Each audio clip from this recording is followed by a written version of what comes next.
Welcome to the record player, everybody. As much as I love this guy, our guest today is either a television icon or a television asshole, depending on who you talk to. He's been telling. Hey, I'm just, I'm just saying. He's been telling it like it is, but also probably pissing some people off on Canadian TV for as long as I can remember, with his own special brand of humor and honesty. Some of us grew up on City TV and Muchmusic and saw him daily on things like Muchmusic's Fromage. Of course, one of Canada's longest running shows, Ed's Night Party, and is still going strong as ever in 2022. It is an honor to have Ed the Sock with us on the record player. How are you, Ed? I don't know why I can't be both an icon and an asshole. You Like can be it's both. not. I think I'm an icon because I've been an asshole. I think that it's kind of, they're together. It's not a dichotomy. I think you pulled both off really, really well in your career, to be honest. Like, it was my camera. Like I have trouble with my camera's focus. It like likes to focus on the background and not on me. Like it can't make out my face as being a face. I'm gonna have to do something about that. This is a bit of an irritant. Are you good? I'm all right, but I like the choice of wall decorations behind you. Yeah, they're Beatles lyrics. Beatles It lyric. beats the hell out of Live, Love, Laugh. Exactly. We're not in a soccer mom's kitchen here. We're in Beatles. Nothing wrong with Beatles. I mentioned Night Party right off the hop. I wasn't kidding when I said longest running. How long was it? How many seasons did that show run? It ran in total Including the Ed and Red. 16 and a half years, That's but all. it was on broadcast like TV, City TV and syndicated 14 years. Unbelievable length of time to be on the air for any show. You guys were groundbreaking in that you're obviously doing things that no other show was doing back then. Or is doing now. Or is doing now. Quite frankly. Yeah, exactly. A different time than it is now. Obviously, you get in a lot more trouble now than you couldn't do the things that you did then. Now, how much? Honestly, how much shit did you guys get into back then? I mean, how many times did you guys get hauled in and Never. really? Never. No, we never had any trouble with management. They knew who I was. They knew what the show was, and they were very, very supportive. They unlike most shows, have to go to the broadcast people to look at it before it goes on the air to give it the okay. They didn't even check our show. They initially, when we started out, they checked our show. Then they said, you know what?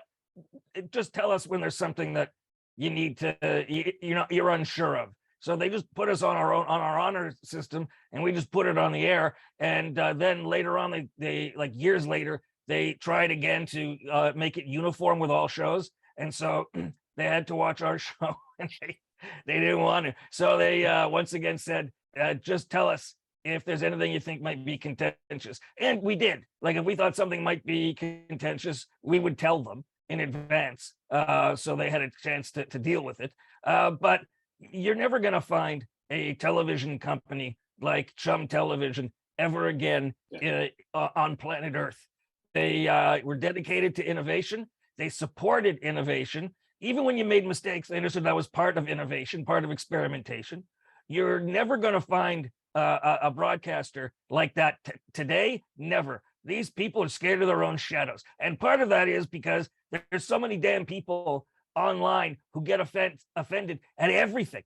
Like they're looking for offense. They're like anteaters with their nose on the ground, always looking for a nugget. They're because if they're criticizing you, that by extension means that they are better than you. They're a better person than you because they were able to see bad behavior in you. And people all want to feel like they're some kind of hero. And so they criticize nonsense. We used to get some complaints from some quarters because we had a hot tub. We had go-go dancers in outfits. We had a hot tub where we have two women in there. Sometimes they would not be wearing tops. It was always But that was normal back then on City TV for like after a certain hour. Well, it was normal for Fridays, but the women got to choose if they wore their tops or not. It was never a direction. And then guys would email us because they wanted to go in the tub. And the funny thing was they were all bravado. And then as soon as they got in the tub, they just withered. The women owned them the minute they put a toe in the thing. It was amazing to watch these strutting peacocks get in the tub and just be owned by these women, just owned by them. It was so amazing. But people complained about that. And it's like, you know what? Feminism is about giving women choices to do things, allowing women a range of expression. It's not about only existing within the range of expression that you yourself feel is okay for yourself. We gave young women the chance. They were like, you know, young women, young men. They're young. They like to celebrate their youth, their beauty and stuff, because it goes away fast. They like to celebrate that. And we took girls who were dancing for free at clubs, and we paid them very well. And hot tub ladies, we paid them well. And they were performers, is the thing. The girls in the tub were comedians in a sense. They were funny. They always came up with their own shtick. And the dancers loved to dance. Some of them were professional dancers, not the urban ballet, dancers. And we gave them opportunities. And so the idea that because these women made choices that some women didn't like, that meant that it was anti-woman. That's nonsense. We were more feminist than these feminists, because we said, hey, if this is an opportunity, do you want it? And they said yes, and they were always treated with utmost respect. You will never hear any complaints from any of those women about how they were treated backstage on the show. They were treated as performers with respect. And there was a live audience. I mean, you never had any issues with the audience or anything. There was no live audience. Or wasn't it? No, we faked it. I'll be honest with you. I always thought it was a live audience. I know. We did a good job, didn't we? Very good. What we did was we took laughter that we had recorded. After one session when I was still on cable, I told a bunch of jokes and we recorded the audience laughing. And then I took applause from a Muchmusic thing where we were doing an intro for Fromage and there was a live audience. So we took the applause and then just used that over and over in different places, but did it in a way that seemed legitimate. Unlike, some sitcoms, it's like ridiculous. Yeah. All of a sudden this giant laugh happens. Live audiences are a pain in the ass. First of all, you have to go to the trouble of booking them. Yeah. Then if you're lucky, 25% show up. If you charge them for the tickets, they'd all show up, but they're free tickets, so 25% show up. If they're in a bad mood, it throws the whole production off. Yeah. You're doing stuff that is funny, and they're not laughing because they're not in that space. It throws you off. Well, who the hell needs them?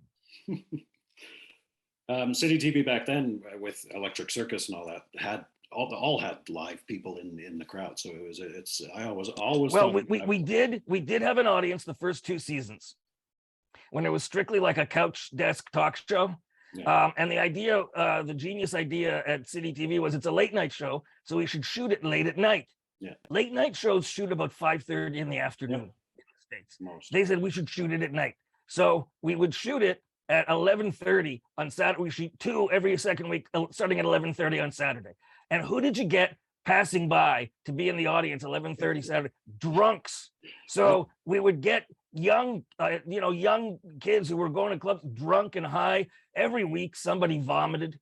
It was just like, why do we need this? How has, obviously you have always been you've always been outspoken, you've always been to tell it like it is kind of dude. How has the cancel culture, whatever the hell you want to call it, has that changed how you do your job, how you do your shows today? Well, yeah, hey, you have to always move with the culture. All right, the reason I was around and been around so long is I move with the culture.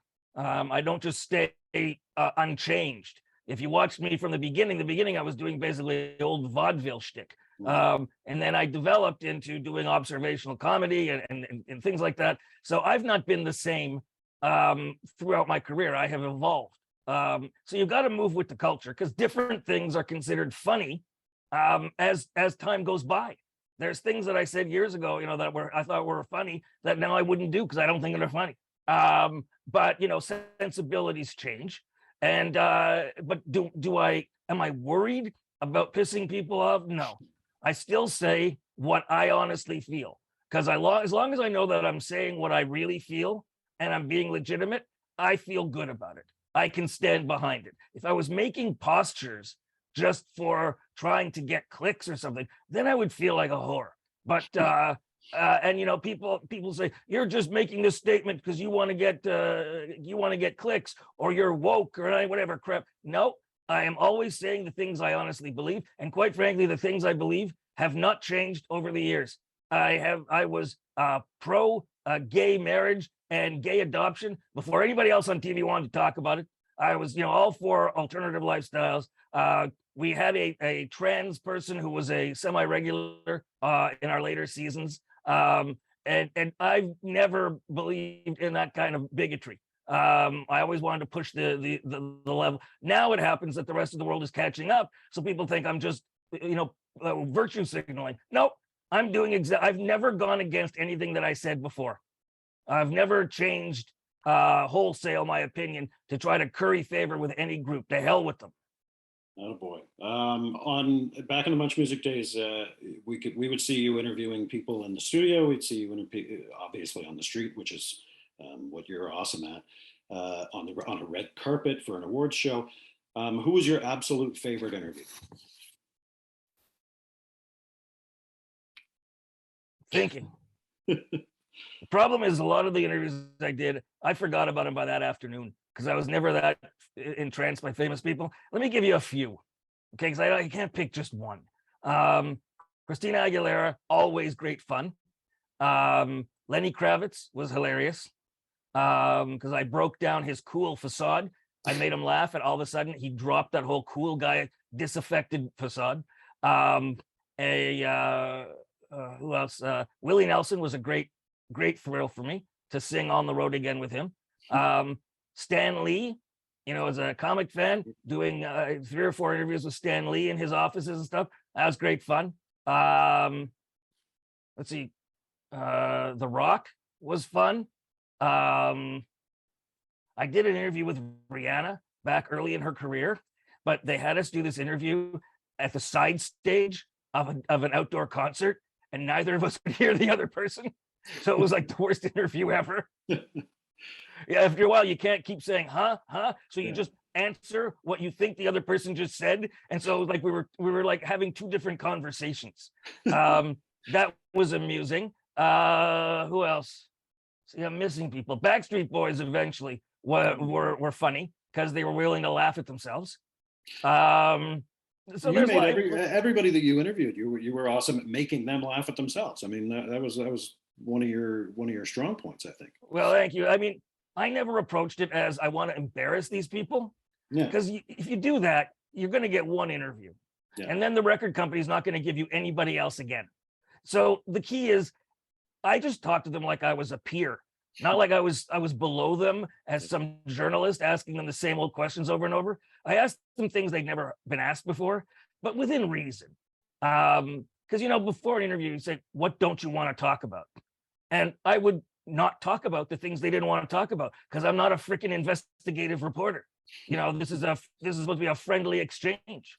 And so, you know, I had people coming back again and again for interviews. And other than people like Anthony Kiedis, who I hated and he hated me. Well, that was my next question. My next question was on the flip side.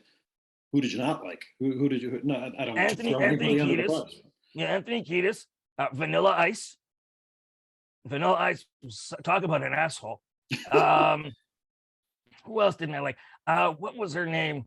Jessica Simpson's sister, who became famous for being Ashley Simpson. The stupidest person I've ever interviewed in my entire life.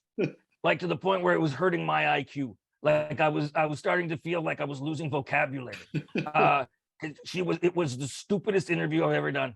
I don't know if she was on something or what, but there was no active intelligence there.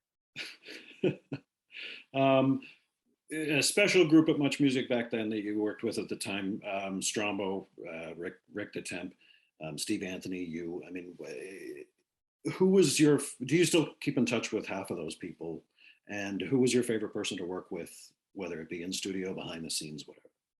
Well, we all basically, I can't say all, a lot of us stay in touch with each other.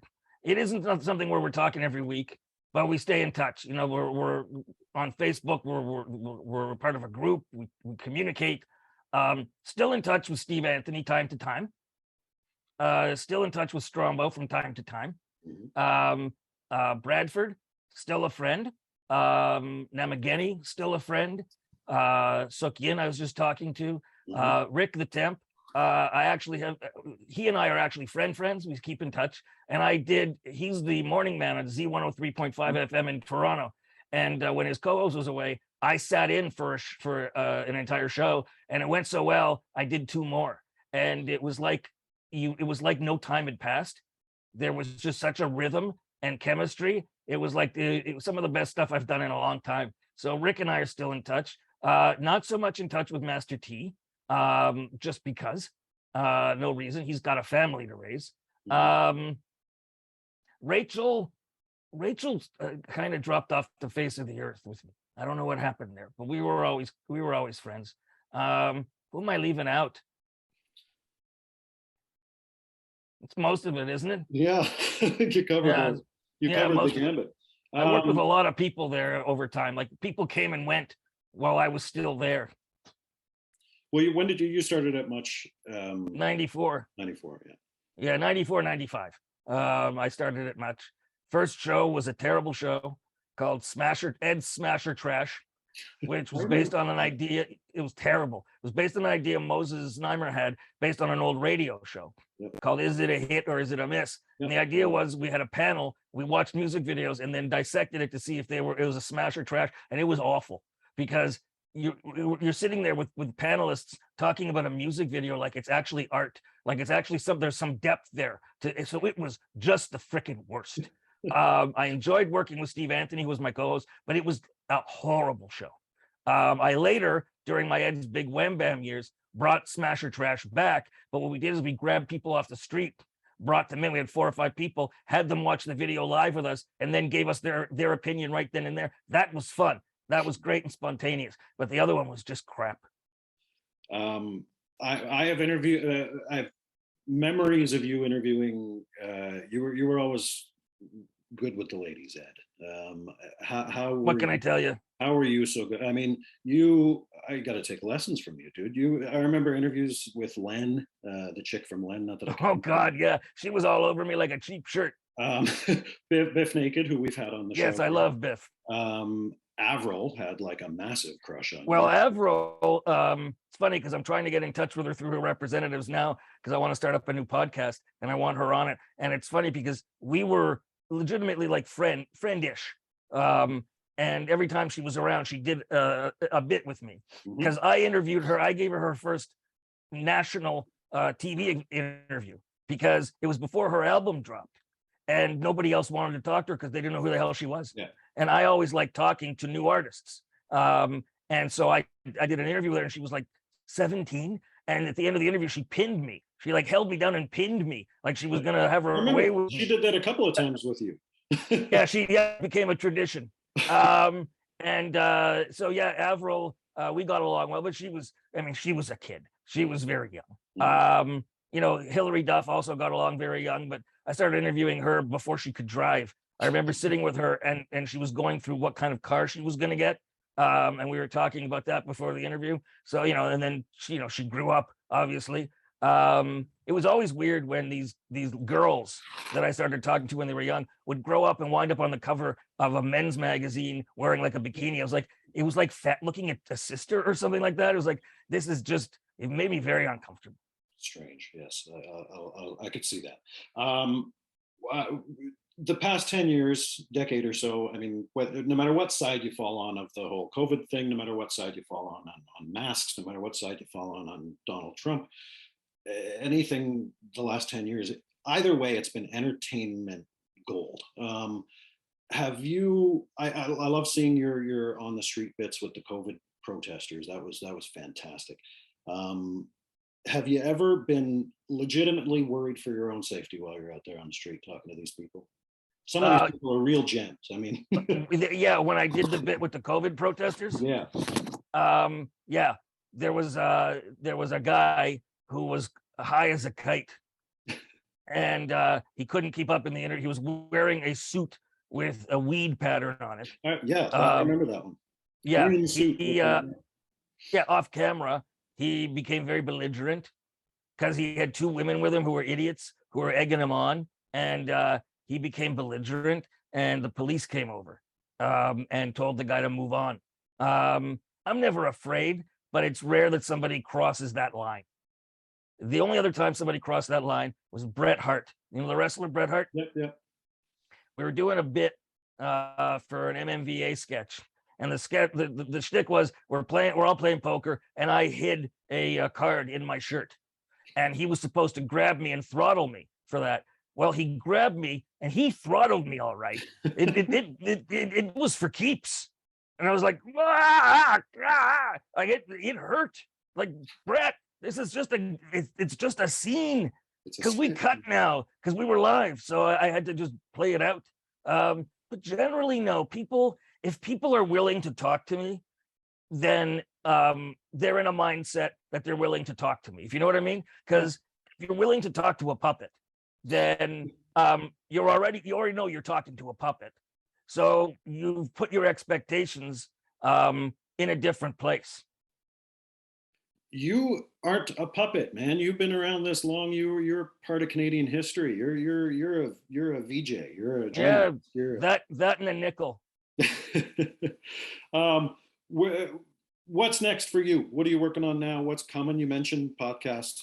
Yeah, I'm thinking of starting up a new podcast called The Late Great Ed the Sock, and the plan is to talk to people because people love the stars we used to know, but have sort of gone quiet or gone in other directions. So I want to talk to some of the people I used to talk to. It's very difficult to get through to a lot of them. I mean, Russell Peters started on the same cable station as I did.